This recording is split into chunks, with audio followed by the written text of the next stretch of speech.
As a photojournalist, I've been lucky enough to travel all over the world. But what I started to realize was I didn't know my own country very well. So I started to try and take assignments over the last year in Canada. Specifically, I wanted to work in British Columbia. But as we know, things usually don't work out that way. And I've spent a lot of time in Manitoba, of all places. And last year, Travel Manitoba contacted me and asked me if I would photograph the Bird River for them, which is a chain of lakes, and we were going to paddle it in a canoe. And lake chains are flat water, so it's very calm, relaxing, boring. If you're learning how to paddle, it's great, but for an adrenaline junkie like me, it doesn't quite do the trick. But I built a really good relationship with Travel Manitoba, and this year in July, Travel Manitoba, Explore Magazine, and Twin River Travel, we all worked together to take me back to paddle the Manigatogan River that you can see here. And the Manigatogan River is a Class 2 rapid river, and classes go 1 to 6, where 6 is impossible and 1 is super, super boring. So a 2 is a decent introduction for people that want to learn about paddling. And while we were on that trip, we had some good times, and there was some adrenaline rushes, but in the afternoons, we had a lot of free time because the river isn't that intense of a river. So in the evenings, Tristan Schneider and Sam Anthony, who are the owners of Twin River Travel, and I would spend a lot of time just talking about different ideas. And they mentioned that they wanted to paddle the Bloodvein River in September of this year. Now, I don't know how you felt when I just said the word Bloodvein River, but for me, that is the coolest name of a river I have ever heard. If you can find a cooler name for a river, you need to contact me because I'm going to paddle it because that's amazing. So I raced home and I started looking into what the Bloodvein River was all about. And recently, on Canada Day of this year, the Bloodvein River and the area it runs in, called Pimichalina Key, just recently became a UNESCO World Heritage Site on Canada Day. So this was a big deal in itself. And it's the first ever cultural and natural World Heritage Site in Canada. So again, pretty awesome. And all this came about because 4 First Nation bands worked together to campaign over several years to get this area protected from industry. So that got me really excited. But what else got me excited was Tristan and Sam wanted to form a relationship with the Indigenous community of Bloodvein that is right on Lake Winnipeg. And because of my PhD research working with Indigenous peoples, they thought I could benefit them in that way, helping build that relationship. So we got our team together, which is some of the lovely people seen here, and we started coming up with what our plan was. And our goal was to paddle from the border of Ontario all the way to Lake Winnipeg. So we'd fly into the Artery Lakes. It was 225 kilometers, and we gave ourselves 14 days. So if any of you here are paddlers, you're looking at me like I'm an idiot because 14 days to paddle 225 kilometers is excessive. But none of you have ever traveled with a photojournalist or a photographer before, I bet, because we are super irritating.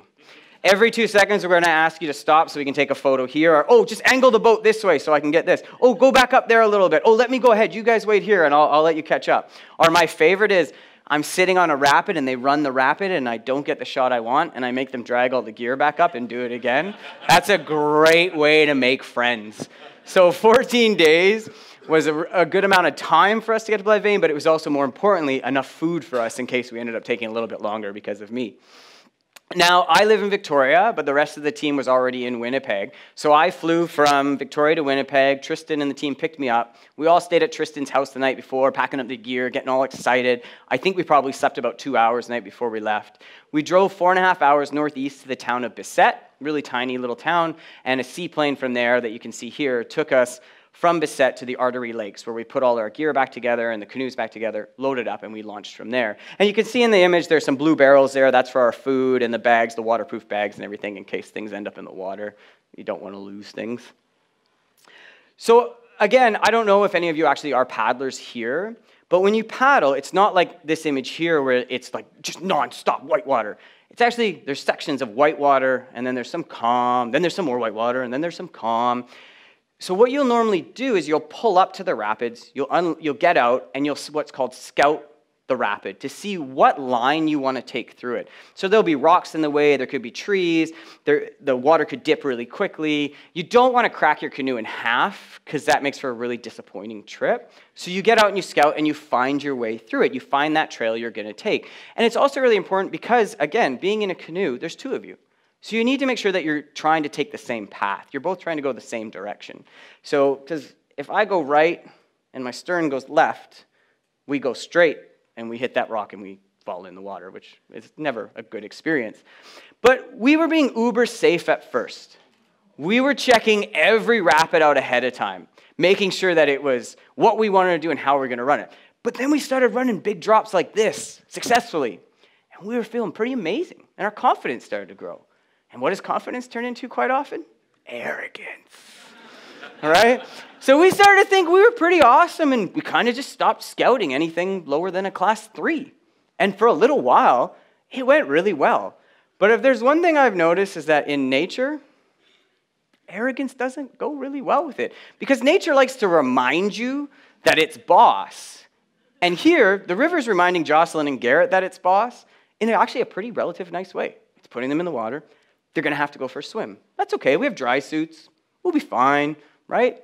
But sometimes nature, and I think really it's the majority of the time, nature's not very nice. It reminds you in a very rude way. So I'm just going to show you a quick video about how rude nature can really be on the river. Cross mouth. Yeah, draw.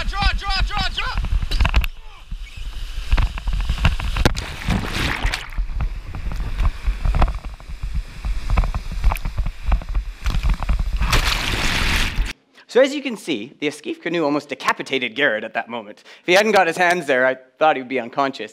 The other interesting thing is right now we see underwater, right? And you're like, oh, it's underwater. But the camera's on his helmet, which means his head's underwater. So he's actually right now, I was on the side running safety for this one, and all you could see were his legs kicking up like this as the water rushed him down the river. He ended up flipping out, and he was okay. He had a really big bruise on his bum. But other than that, he was pretty golden. So just again, if anything from this talk you take away is arrogant nature, they don't mesh very well, all right? So again, Manitoba, BC, big differences. I don't know how many of you have visited central Manitoba or north central Manitoba, but it turns out in late September, it's cold. Really cold. I prepared for cold, but I didn't expect this kind of cold. By day 7, our PFDs, which you can see here, which are life jackets, basically, they were frozen. Our Cocotet dry suits would freeze in balls, and if we were lucky enough to hang them up on trees, they would freeze like this, hanging on the tree. Our shoes were frozen solid, so we started having to wake up and light a fire every morning just to thaw our gear out. One day at 5:30 in the morning, I woke up, and the only part of my face that's exposed in my sleeping bag is right there, and it was like frost on my face, and I'm in my nice tent, and I just thought, this isn't fun. You know, like, we talk about type 2 fun and, toughen it out, but no, I'm too old for that now. Like, no thanks. So I talked to the rest of the team, and I said, hey, I'm not having fun. Could we maybe push a bit harder and get to the community of Bloodvein a bit earlier? So we looked at the maps, and what we figured out was if on day 10 we did a 35-click day, we'd be good.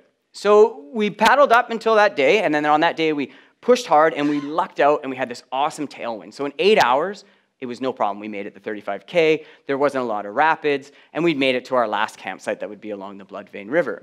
So again, this is only day 10, but we have 14 days worth of food. So we feasted that night with a giant, unstoppable amount of food and junk food, really, like so much junk food. In this image, you can actually see Liam is making us some bannock, which is an indigenous bread, and it's normally deep fried. But what we would do is make the dough, roll it out, put it on a stick, roast it in the fire until it had risen, and then we'd put it in butter, and then put it in a bag of cinnamon sugar and shake it, and then you have a donut by the fire, right? So nice unhealthy snack while you're out camping. So we're all hopped up on sugar now. So we started telling ghost stories and Sasquatch stories because Sasquatch is actually a traditional animal of the Anishinaabe people, which is the community of Bloodvein. And so we started talking about that, and everybody was telling stories where they'd maybe heard of a Sasquatch or seen one. And that night we go to bed, and I kind of hear some rustling in the bushes. And I was like, hey, team, I think there's a bear out here. And nobody answered. So I yelled it again, and again, nobody answered. And I thought, man, they're always messing with me. Why do they always mess with the photographer? It's like we're always the runt of the litter. I'm like, it's totally the team just messing around with me. I'm like, I'm going to sleep. I'm not dealing with this. So I went over, went to sleep. Next day I wake up. And you remember how I talked about those food barrels, the big blue barrels, right, at the beginning? So when we put our food in there, it's to keep it sealed from the water. Turns out it doesn't really keep it sealed from bears. So we came out to camp, we couldn't find one of our barrels, so we started wandering around, and in the forest, one of the blue barrels, the lid had been squeezed and popped off, and the barrel had been torn to shreds. So scattered about is all our food, so there was tortillas, Reese's Pieces, coffee, but none of that was touched. The only thing the bear actually ate was a giant bottle of syrup, which had two results from that, and the first result was we couldn't have pancakes that morning, which I was very upset about. And there is now a diabetic bear running around the Bloodvein River. So we made it to the town of Bloodvein. Like I mentioned, that was our objective here. And again, what made me excited about this trip was the fact that it was an opportunity for me to use some of the tools I'd learned working with Indigenous peoples across Canada, because they really wanted that relationship, and that was very important. So we didn't camp anywhere in Bloodvein. We didn't stay at a lodge. What we actually did was we stayed with the physical education instructor at his home. And while we were there, he asked if we'd be willing to do a presentation on the Bloodvein River and our trip to try and get youth excited about the river so that they might be interested in doing some shorter paddling trips. While we were there, he also asked me about my research, and I told him that my research is actually I go into Indigenous communities and help implement Olympic wrestling programs, and then I measure the impacts on the youth. He was like, oh, do you want to teach a wrestling practice? I said, sure. So we did all these things. It was super fun, and it was actually really successful. The kids were really into it. And then that evening, an elder from the community, Yvonne Young, invited us to take place in a traditional sweat lodge. So we first did a smudging ceremony, which you can see here, and then we participated in the sweat lodge with her there. That's Yvonne there, and her nephew, who kind of was the caretaker during the ceremony. And while we were there, I asked Yvonne, what was the impacts of the UNESCO World Heritage Site on the community? And I'd heard a little bit of positives and negatives, and Yvonne said, oh, it's the best thing that could have happened. She said, since then, youth have become so interested in their culture because they've realized that an international audience is interested in their culture. So why wouldn't they be interested in it? They should start looking into it. She said that if kids could have a sweat lodge every night, they would. And funny enough, while we were there doing ours, 3 girls about halfway through of the ages 10 to 12 showed up and asked if they could participate. And Yvonne was like, oh, I guess. But you could tell that, I guess was a show. She was so excited that those kids were there. And that was a really cool experience to see. Now, reconciliation is in the title of my talk. But what is reconciliation? A lot of my friends and family will ask me, because they know I work with Indigenous peoples, what does reconciliation mean to me? And I have to tell them, I'm not Indigenous. It doesn't matter what reconciliation means to me.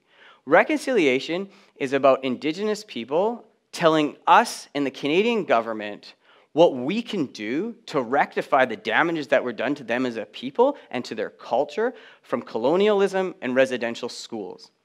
And when I visit communities, I often try to ask elders what they believe reconciliation means. And I asked Yvonne, and Yvonne told me reconciliation is about freedom. Freedom for Indigenous youth to be proud of themselves and their culture and show that. And that was the first time I'd ever heard that, and I was really interested in it. And at the sweat lodge, interestingly enough, the 3 young girls that came sang songs with Yvonne. So when you're in a sweat, the elder will sing songs, and the kids actually took part in those songs, singing in front of these 6 people they didn't know. So we were making a film about this trip, and I asked Yvonne if she would allow us to film her singing some of the songs after we interviewed her. And if she wanted, she was welcome to invite some of the kids. And one of the kids did come, so I just want to show you a quick little clip, just a small part of one of the songs they sang for us.